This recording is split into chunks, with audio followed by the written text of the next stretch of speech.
드디어 그 부활을 증거하는 그런 삶을 살기 시작하지 않습니까?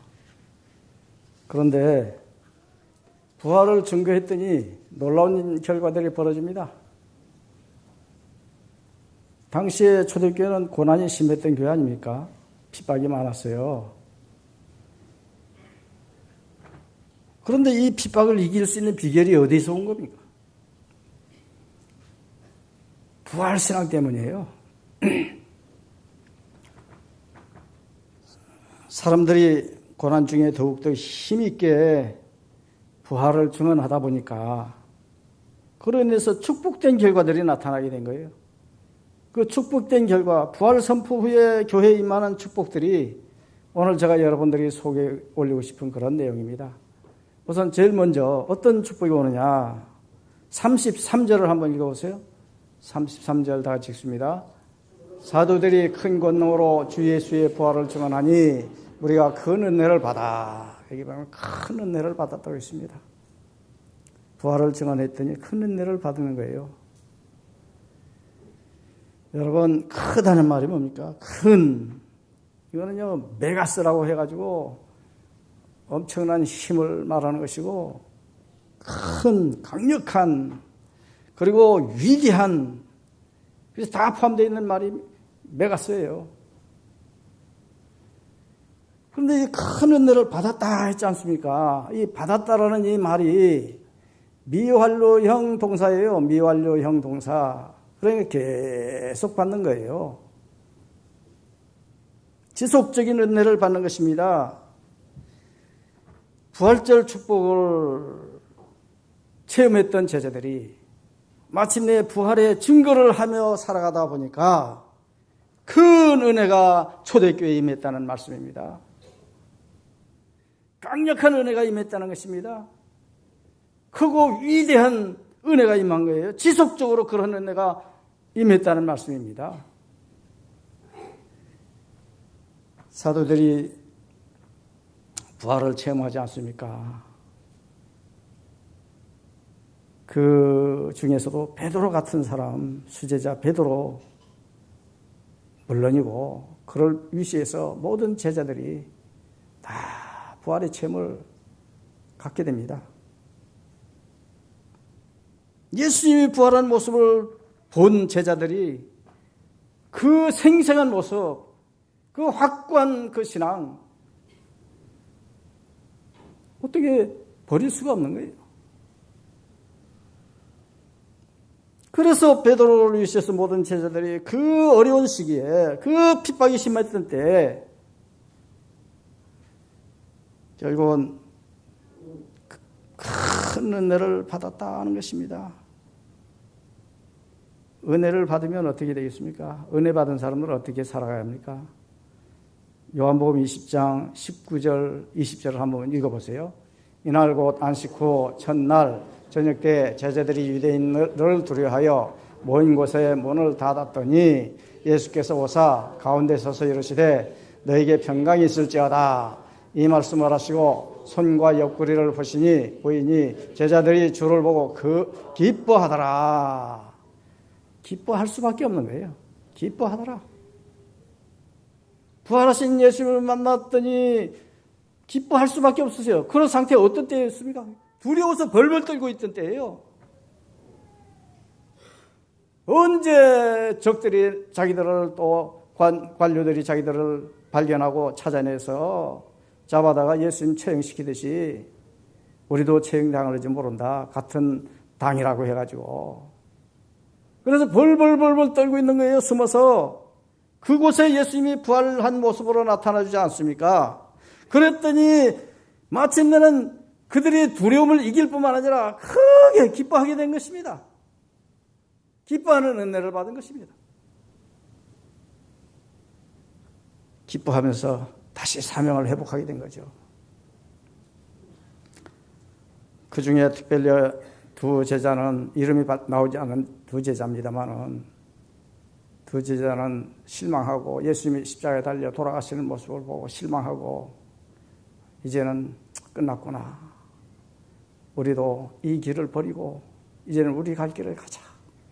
그래서 엠마오로 내려가는 도중에 부활하신 예수님이 그들 앞에 나타났습니다.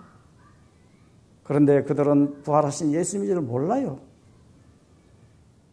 죽은 줄만 아는 예수님이 설마 살아서 여기 있으리란 생각도 못한 것입니다. 꿈에도 생각 못한 거예요. 그런데 예수님이 옆에서 같이 길을 가면서 자곤자곤 그 되어질 일, 십자가야 죽고 부활하고 살아나서 승천하고 하나님 우편에 앉아 계시고, 하여튼 성경에서 구약에서부터 예언한 그 모든 예언들이 하나하나 차곡차곡 풀어 헤쳐주는데 그들이 마음이 너무 뜨거웠다고 했습니다. 누가복음 24장 32절서부터 33절을 우리 한번 읽어봅시다.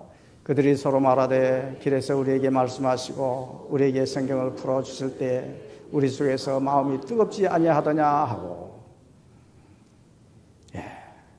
33절 보세요.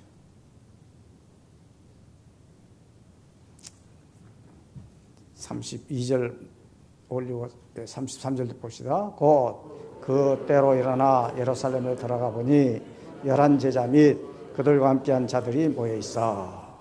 이제 포기하고 돌아가던 길에 예수님을 만나고 부활하신 예수님이 하나하나 풀어 헤쳐줄 때 마음이 뜨거워지고 다시 사명이 불붙어서 제자들이 숨어있는 그곳을 찾아갑니다. 예루살렘으로 또 찾아갑니다. 그들이 버리고 나왔던 그곳으로 또다시 찾아가는 거예요.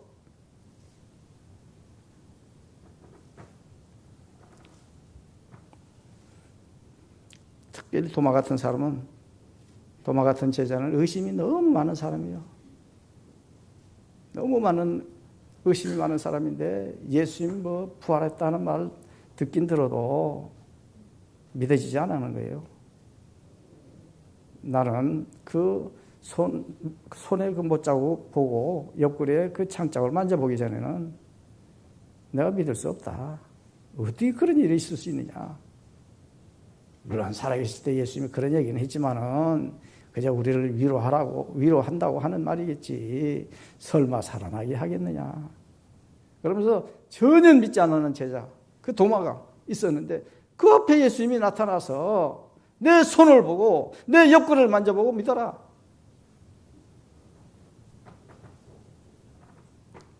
요한복음 20장 27절 28절을 보세요. 다 같이 읽습니다. 도마에게 이르시되 내 손가락을 이리 내밀어 내 손을 보고 내 손을 내밀어 내 옆구리에 넣어보라. 그리하여 믿음 없는 자가 되지 말고 믿는 자가 되라. 도마가 대답하여 이르되 나의 주님이시오 나의 하나님이십니다. 그렇게 믿지 못하겠다고 하던 그 사람이 예수님이 부활하시면서 내미시는 그 손을 보고 옆구리를 보고 나의 주님이십니다. 나의 하나님이십니다. 진짜 신앙 고백을 하지 않습니까? 큰 은혜의 역사, 부활에 대한 큰 은혜의 역사가 제자들에게 나타나고 제자들을 통해서 온 초대교회 성도들에게 흘러가는 것입니다. 바울도요, 예수님 부활 체험한 사람 아닙니까? 본래는 예수님 만나기 전에는, 부활한 예수님을 만나기 전까지는 어떤 사람이었습니까? 그가 생각할 때, 예수? 십자가에 달려서 처형당한 이단 괴수, 죄수로서 처형당한 사람 아니냐. 지금쯤은, 지금 바울이 다메섹 도상을 걸어가면서 그렇게 생각하는 거예요. 죄수로 십자가에 달려서 죽었고, 돌무덤 속에 이제 묻혀놓고, 지금쯤은 그 시체가 썩고 있을 것이다.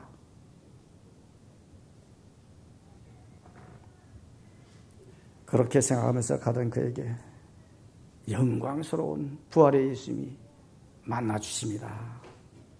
사도행전 9장 3절, 4절, 5절을 한번 읽어보세요. 다 같이 읽습니다. 사울이 길을 가다가 다메섹에 가까이 이르더니 호련히 하늘로부터 빛이 그를 둘러비치는지라. 땅에 엎드려져 들음에 소리가 있어 이르시되 사울아 사울아 내가 어찌하여 나를 박해하느냐 하시니 대답하되 주여 누구시니까 이르시되 나는 내가 박해하는 예수라. 자, 그렇게 못 믿었던 예수님, 돌아간 줄만 알았던 예수님, 무덤 속에서 썩고 있을 시신으로만 생각했던 그 예수님이 자기 앞에 다 영광스러운 부활체로 나타나 주셔서 말씀을 해 주시니 어떻게 감동이 안 되고 어떻게 은혜가 안 되고 어떻게 신앙이 불붙지 않을 수 있고 어떻게 마음이 뜨겁지 않을 수 있겠습니까? 지금까지는 사울로 살았지만은 예수 모르는 사울로 살았지만은 높은 자라고 스스로 그 이름 자체가 높은 자라고 그렇게 자위하면서 살았지만은 이제는 바울이라는 작은 자로 주님 앞에 납작 엎드려서 주님이 가라는 곳으로 가고 주님이 하라는 말씀을 전하고 그러면서 평생을 일평생을 가는 곳마다 큰 확신을 가지고 감격을 가지고 감사한 마음으로 예수 부활했다는 사실을 증거하고 또 증거하고 계속 증거하면서 살았습니다. 평생토록.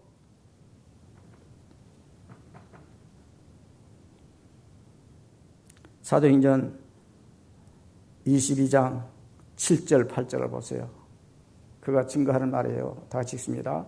내가 땅에 엎드려져 들으니 소리 있어 이르되 사울아 사울아 내가 왜 나를 박해하느냐 하시거늘 내가 대답하되 주님 누구시니까 하니 이르시되 나는 내가 박해하는 나사렛 예수라 하시더라. 그 다음에 또 거기만 증거하지 않습니다. 26장 또 어디죠? 14절부터 15절에도 보면은 거기도 또 증거해요. 보세요. 읽습니다. 우리가 다 땅에 엎드려짐에 내가 소리를 들으니 히브리 말로 이르되 사울아 사울아 내가 어찌하여 나를 박해하느냐 가시체를 뒷발질하기가 내게 고생이니라. 내가 대답하되 주님 누구시니까 주께서 이르시되 나는 내가 박해하는 예수라. 이렇게 부활 예수님을 만난 후는 그 장면 자기가 체험했던 장면을 말하지 아니할 수가 없었습니다. 증거하지 않을 수가 없었어요. 지금 저는 두 개의 단면적인 그런 이야기를 지금 읽어드렸습니다만은 더 많은 곳에 가는 곳마다 만나는 자에게마다 그 얘기를 했을 거 아니겠습니까? 증거했을 거 아니겠습니까? 부활 체험한 것, 부활의 은혜 받은 것, 죽기까지 헌신하면서 그것을 간증하고 증거하고 증언하면서 살았다는 말씀입니다. 그리고 그 참 크고 엄청난 은혜가 담긴 그 부활 이야기를 어찌 바울이 입 다물 수 있었겠습니까? 나도 원래는 예수를 박해하던 자였다. 예수 믿는 자들을 못 살게 굴었던 자이다. 그날도 내가 예수 믿는 자들을 잡으려고 문서를 들고 관청에서 문서 받아서 잡아쳐 죽여도 좋다고 하는 문서를 들고 내가 그 사람들을 찾으러 다니다가 예수를 만나노라. 그리고 그거부터 나는 이렇게 달라졌노라. 그러면서 계속해서 가는 곳마다 만나는 자마다 예수 부활 예수를 간증하면서 살았던 것입니다. 예수 부활 증언한 결과 또 두 번째 복이 있습니다. 그게 32절에 나와요. 32절을 다 같이 읽습니다. 믿는 무리가 한 마음과 한 뜻이 되어 모든 물건을 서로 통용하고 자기 재물을 조금이라도 자기 것이라 하는 이가 하나도 없더라. 믿는 무리가 한 마음 한 뜻이 됐다는 말씀을 하고 있지 않습니까? 여러분, 믿는 사람들이 한 마음 한 뜻이 되는 게 얼마나 힘든 일인지 모릅니다. 힘든 일이에요. 하나 된다는 것. 여기 한 마음 한 뜻이라는 것은요, 직역을 하면요, 하나의 심장이 되고 하나의 영혼이 되는 것과 똑같은 말이에요. 32절은 물론이고 33절 부활 선포를 한 이전이지만은요, 35절에도 같은 상황이 나와요. 35절 읽어보세요. 사도들이 발 앞에 두매 그들이 각 사람의 필요를 따라 나눠주매라. 예. 자, 심지어는요, 물질 사용에 있어서 같은 마음을 갖게 되더라는 거예요. 물질을 사용하는데도 한 마음이 되더라는 거예요. 한 마음을 품게 됐다는 것입니다. 철저히 하나 된 것을 의미하는 거예요. 초대교회의 위대한 역사들을 보면요, 마음을 같이 해서 성전에 모이고 배우고 가르치고 하는 그런 이야기들이 나오지 않습니까? 사도행전 2장 42절서부터 47절 한번 읽어보세요. 다 같이 한번 읽습니다.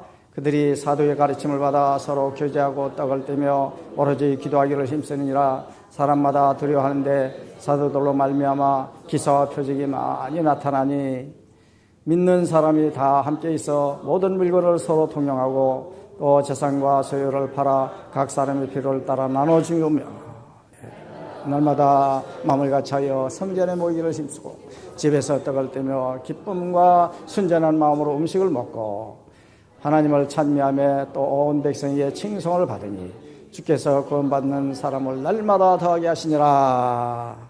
보세요. 자, 성전에 모여서 사도의 가르침을 하기도 하고 받기도 하고 떡을 떼기도 하고 교제를 합니다.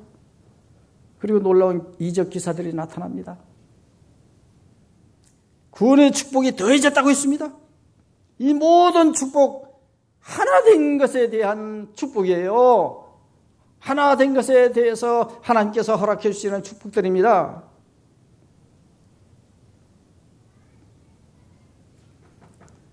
부활신앙을 가졌고 예수님 죽은 자 가운데서 사신 것을 선포하는 자들에게 주어진 거예요. 이전에는 그런 게 없었습니다. 이 선포, 부활 선포 이전에는 그런 것이 없었어요. 사도행전 2장 36절에 보세요. 제가 올리라고 했는데 못 올린 것 같습니다. 올렸네요. 다 같이 읽습니다. 이 예수를 하나님이 살리신 자라 우리가 다 이래 증인이로다.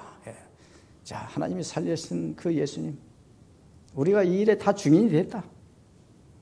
그러면서 증인 노릇을 하는 거예요. 선포하는 거예요, 부활을. 예수님 부활 증언의 결과는 교회가 한 마음 한 뜻이 되어서 계속 복음을 증거하는 자들이 되어진 것입니다. 여러분,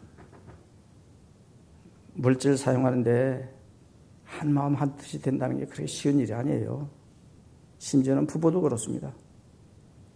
저는요,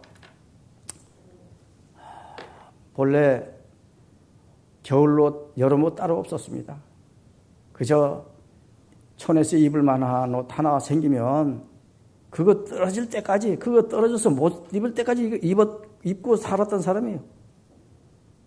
제가요, 신학교 가서도 구호물자 우리 집에 온 것 위에 양복, 위에 거, 양복을 하나 얻었는데 구호물자죠. 구호물자. 근데요, 정말 지금 입어도 너무 유치찬란한 옷이에요. 아마 무대에서 입던 옷 같아요. 내가 볼 때는. 그런데도 나는 그거 부끄러운 줄도 모르고 그게 좋은 줄만 알고 신학교 다니는 내내 그거 입었습니다. 저 선보는 날까지도 그 옷 입은 사람이에요. 그 선보러 갈 때도. 우리 처갓집에 인사드리러 갈 때도 그 옷 입고 간 사람입니다. 그런데 요즘은요, 제가 무슨 옷을 입고 이렇게 가려면 우리 집사는 안 된대요. 그거 맞지 않는다는 거예요. 코디하는 우리 집사님 말이 어떻게 어울리지 않은 그런 옷을 입고 나가느냐는 거죠. 그리고요, 내가 소지에서 설교 준비하고 있느라면 핸드폰에서 삐릭삐릭 소리 나서 보면요, 옷 구입한 8만 몇천 원 나오고. 나는 간이 덜렁덜렁해요. 내 통장에서 돈이 그 몇 초 사이에, 삐릭삐릭한 사이에 8만 몇천 원이 싹 날아간다. 그래서 저는 얼마나 처음에는 부딪히고 싸우는지 몰라요. 그러지 말라고. 그런데 안 돼요. 우리 사람은 또 그렇게 산 사람이 아니거든요. 나처럼 산 사람이 아니거든요. 저는요, 지금도 외부에서 그 문서들이 오지 않습니까? 엄청난 그 문서들이 옵니다. 그러면 그 문서들이 일면만 이렇게 작성해서 와요. 일면만. 이런 식으로. 그리고 이면은 비어 있어요. 그러면 제가 뭘 하는 줄 아십니까, 이걸로? 이걸로요, 새벽기도 설교, 제가 이렇게 설교, 이렇게 작성합니다. 한쪽 면엔. 그러니까 그렇게 해놓고 가만히 나중에 쌓아놓고 보니까 안 되겠어요. 왜냐하면 이쪽에는 헌금 드렸던 명단도 나오고, 별하별 그 이름들이 다 나오는데, 이거 그대로 뒀다가는 안 되겠다 싶어가지고 다 없애버렸습니다. 지금도 그날 설교한 거, 그날 가서 찢어버려요.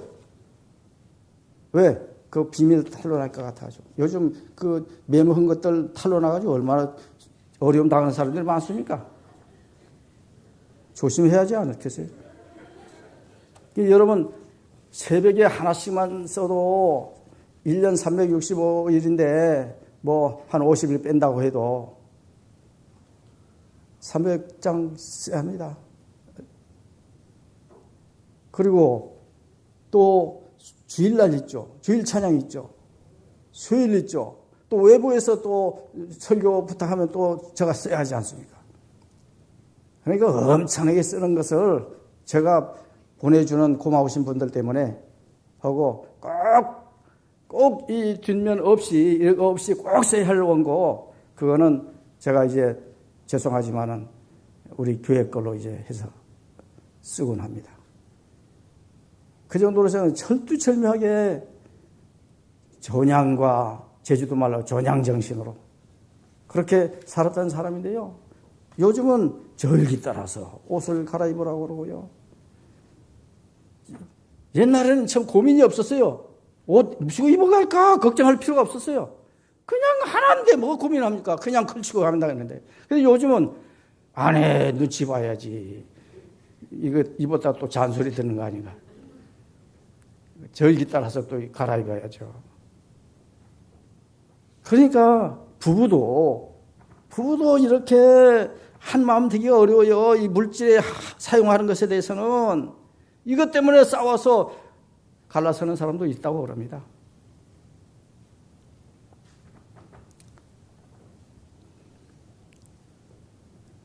부모 자식도 물질로 다투어요. 없어서 다투는 게 아니라요. 저 부자 되신 분들, 재벌 되신 분들 자녀들도 부모와 싸워서 재판도 하고 배를 짓도록 다 합니다. 그러기 때문에 오죽했으면은 루터라는 분이, 마틴 루터라고 하는 분이 그런 얘기를 했겠습니까? 최후의 회개는 돈주머니가 회개될 때 최후의 회개가 되는 거다. 돈주머니부터 회개하라는 거예요. 돈주머니 회개하지 않고서는 마지막 회개가 안 된다는 거예요. 최종의 회개가 안 된다는 것입니다. 부활신앙은 궁극적으로 가장 어려운 문제도 온전히 하나 되게 해준다는 것을 오늘 말씀을 통해서 여러분들에게 들려드리는 거예요. 세 번째 축복이 있습니다. 부활을 증언한 결과의 축복이 있어요. 34절을 읽어봅시다. 34절.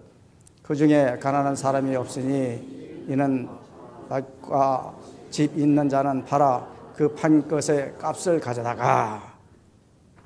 여기 보시면 그 중에 가난한 사람이 없다고 했지 않습니까?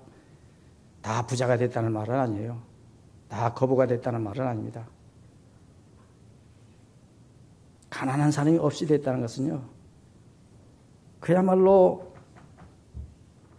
꼭 필요한 것이 없는 사람들이 없게 됐다는 거예요. 꼭 필요한 것은 있게 됐다는 거예요. 누가 있게 해줬습니까?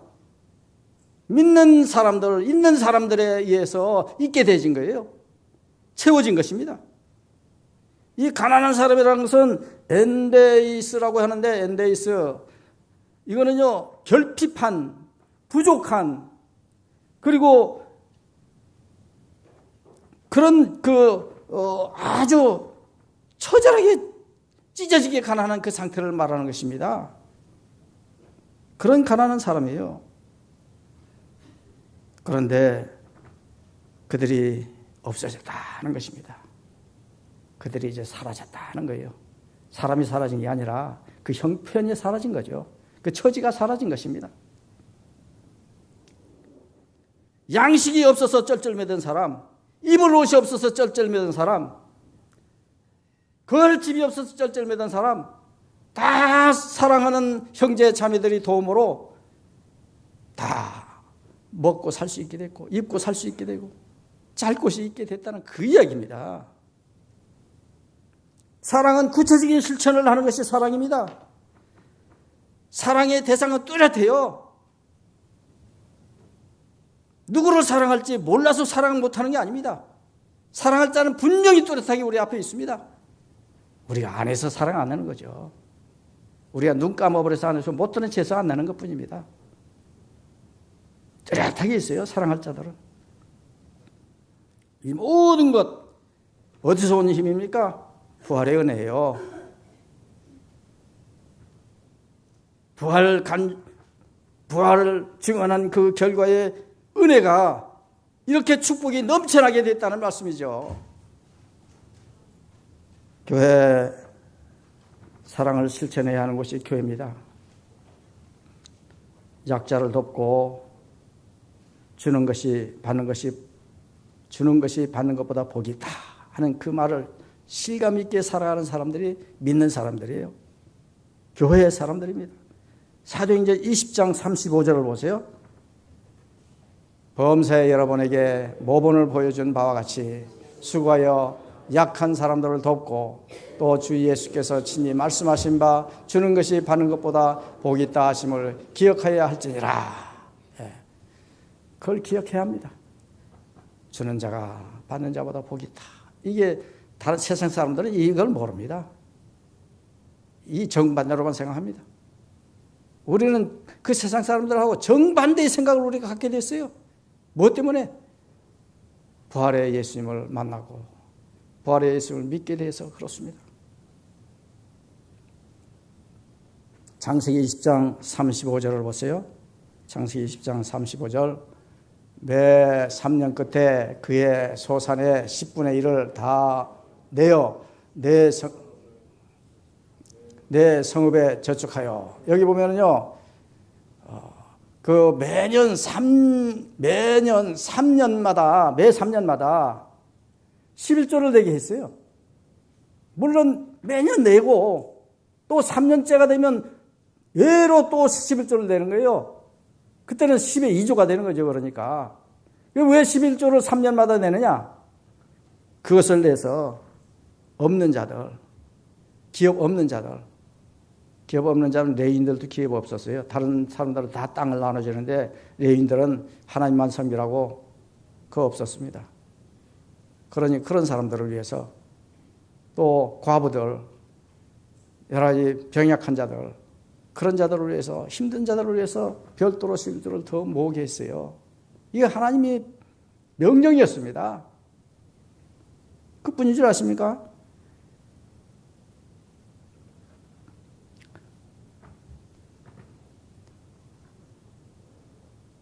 신명기 14장 28절부터 29절에 그렇게 그 11조를 내게 했고, 그 다음에 레위기 23장 22절에 보면, 레위기 23장 22절, 거기 보시면 뭐라고 있습니까?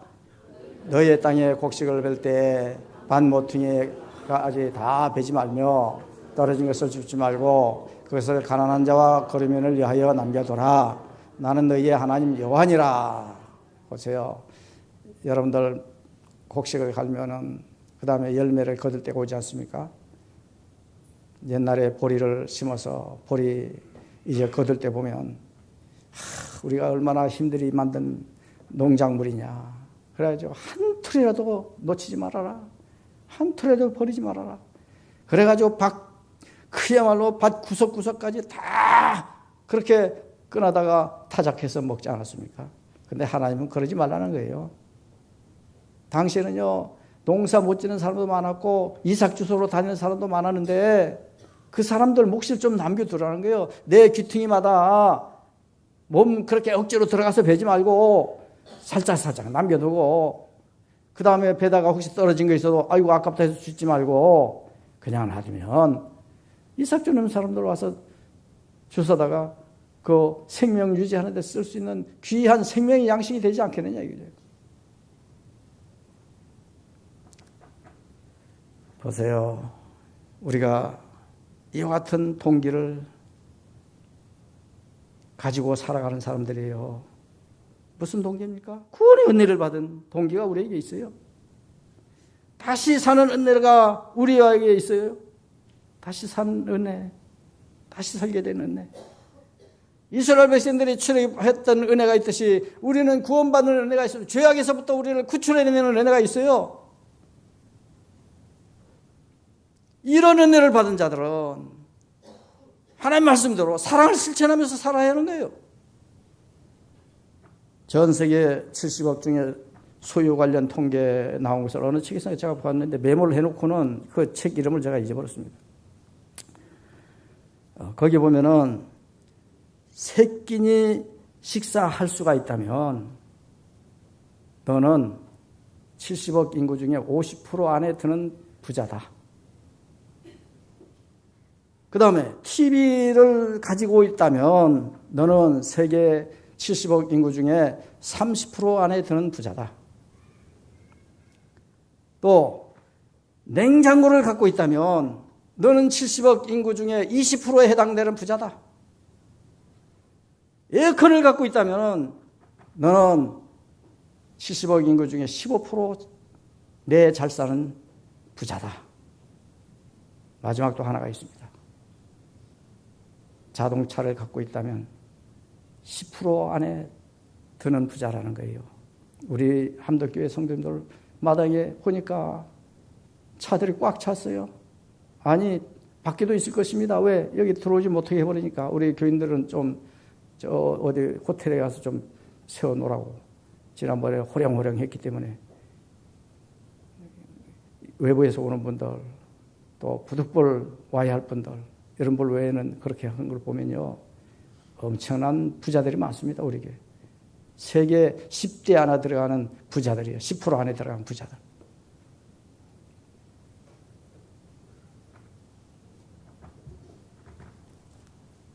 뭐 수도, 전기, 그리고 집이 있고 자녀 학교에 보낸다면 그것도 15% 안에 들어가는 부자라고 했어요. 지금 전 세계 40% 어린이가 어릴 때 제대로 못 먹어가지고 일생 장애아로 살고 있습니다. 저도 어렸을 때 잘 먹었으면 지금보다 키가 좀 더 컸을 거예요. 밀기울이나 먹고 그렇게 해서 한참 자랄 때 그렇게 살았기 때문에 땅꼬마처럼 돼서 살고 있습니다.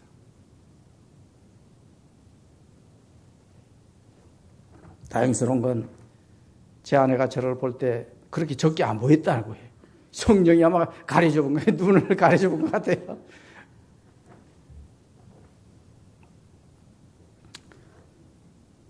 여러분, 상대적 박탈감을 갖고 사는 사람들이 얼마나 많은지 모릅니다.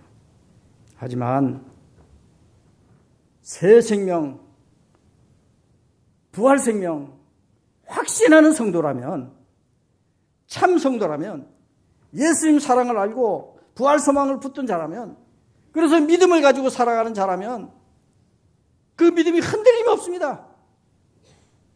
그 믿음을 끝까지 고수하면서 사랑을 실천해야 하는 거예요. 이 모든 것 부활의 은혜입니다. 부활의 은혜의 축복이에요. 저는 근래 복음성 하나를 접하게 됐는데요. 이 진작 나온 복음성인데 이걸 내가 한 10년 전쯤 알았으면 우리 표하지 않습니까? 표. 믿음으로 주님을 기쁘시게 하는 교회. 그 표하고 너무나 잘 맞는 그런 그 복음성이 돼요. 그래서 예배 끝날 때 그거 불렀으면 얼마나 좋을까. 그런 생각이 들어서 오늘 그 복음성 한번 올려봤습니다. 예, 그 복음성 한번 띄워서 저는 그 뭐 복음성에 소질이 없는 사람입니다. 찬송가도 틀리게 부르는 사람이니까 여러분들은 뵙지 않아도 잘들 하시대요. 한번 같이 좀 합창을 하도록 하겠습니다.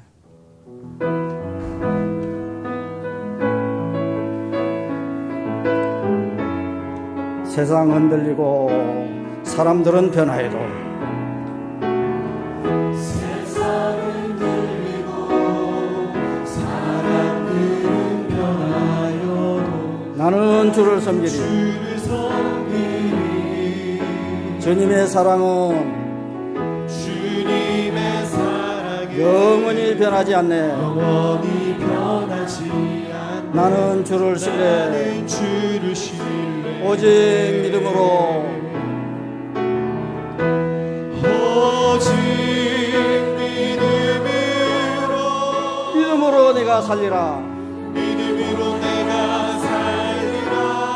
오직 믿음으로 오직 믿음으로 내가 살리라. 믿음으로 내가 살리라. 믿음 흔들리고 사람들 주를 떠나도 나는 주를 섬기리. 주님의 나라는 영원히 쇠하지 않네. 나는 주를 신뢰해. 오직 믿음으로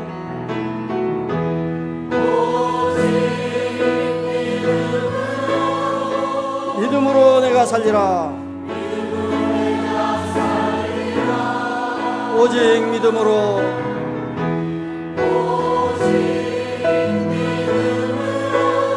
믿음으로 내가 살리라. 세상 흔들리고 사람들은 변화해도 나는 주를 섬기리. 주님의 사랑은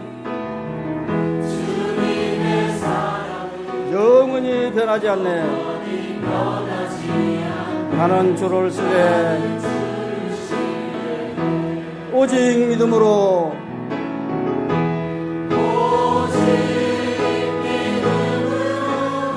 믿음으로 내가 살리라. 오직 믿음으로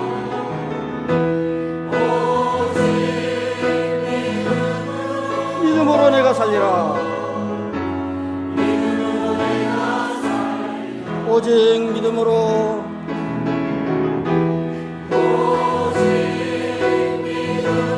믿음으로 내가 살리라. 오직 믿음으로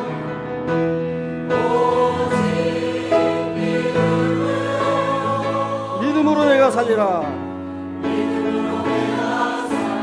그 다음은 오직 의인은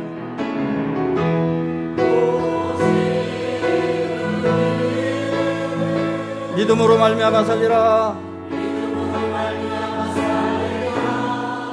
오직 의인은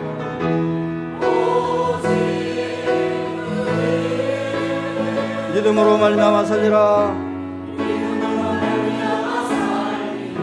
오직 의인은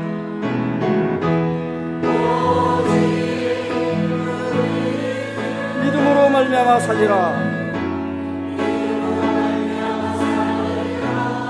오직 의인은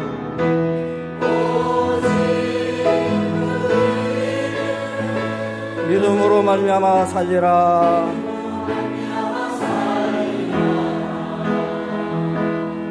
기도하겠습니다. 초대교회 가운데 믿음으로 사는 성도들을 우리가 살펴봤습니다. 선포된 부활의 복음은 환난 중에 있는 교회로 하여금 넘치는 은혜 가운데 거하게 하셨고 온 교회로 하나가 되게 했습니다. 그리고 그 복음으로 그 믿음으로 사랑을 실천하게 되었습니다.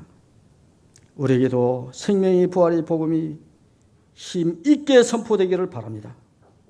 그 복음이 우리에게 온전히 뿌려질진데 은혜가 넘치고 온 교회가 하나 되고 넘치는 사랑을 나누고 행하는 믿음의 역사를 이루는 함덕교회 성도님들, 이 땅 위의 성도들이 다 되게 하여 주시옵소서.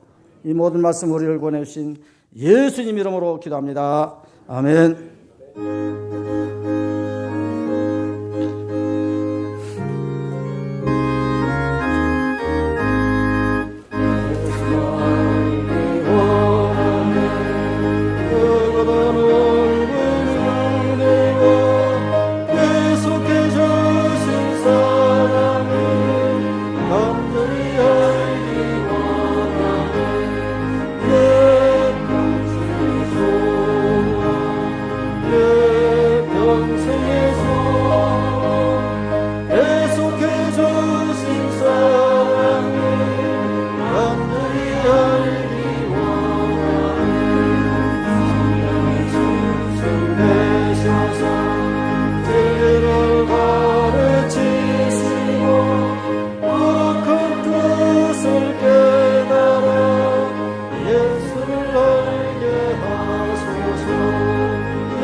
생명과 복의 근원이 되시는 아버지 하나님, 드리고 싶은 아름다운 마음을 이 시간 연락하여 주시옵소서. 부족함을 채워주심을 감사하며 저희가 가진 물질은 저희의 수고와 땀으로 이루어진 것보다는 주님께서 저희의 생명을 연장을 위하여 사랑의 대가로 우리에게 주신 것임을 고백합니다. 부족하고 약하지만 저희의 믿음이 그릇에 담아 드리오니 받아 주시옵소서. 저희들에게 하늘문을 열어주시사 넘치는 물질을 감당하게 하옵시고 드린 손길이 주의 능력이 막대기가 되게 하여 주시옵시며 물질을 더 많이 갖기 위해서 믿음이 약해지는 어리석음을 버리게 하여 주시옵소서. 저희가 세상에 나아가 물질을 위하여서 땀을 흘릴 때 주님께서는 저희를 위하여 피를 흘린 그 사실을 생각하며 우리를 위해서 살아나신 부활 주님을 생각하며 매일매일 기쁘게 우리도 초대교인들처럼 돕고 사랑하며 살아갈 수 있도록 주여 도와주시옵소서. 드린 손길들마다 주님이 강한 손으로 붙잡아 주실 줄 믿습니다. 저들이 발걸음을 인도해 주셔서 가는 곳마다 아름다운 열매를 맺게 하여 주시옵소서. 이 모든 말씀 우리를 구원해 주신 예수님 이름으로 감사 기도하며 이제는 주님 가르쳐 주신 주기도문을 합니다. 하늘에 계신 우리 아버지, 아버지 이름을 거룩하게 하시며 아버지 나라가 오게 하시며 아버지의 뜻이 하늘에서와 같이 땅에서도 이루어지게 하소서. 오늘 우리에게 일용할 양식을 주시고 우리가 우리에게 잘못한 사람을 용서해 준 것 같이 우리 죄를 용서하여 주시고 우리를 시험에 빠지지 않게 하시고 악에서 구하소서. 나라와 권능과 영광이 영원히 아버지 것입니다. 아멘.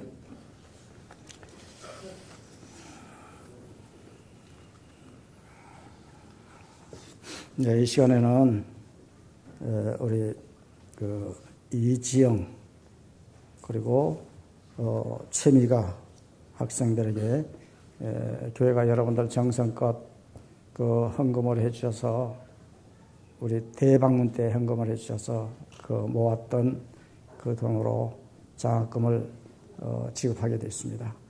이제 제가 호명할 때 나와 주시면 좋겠습니다.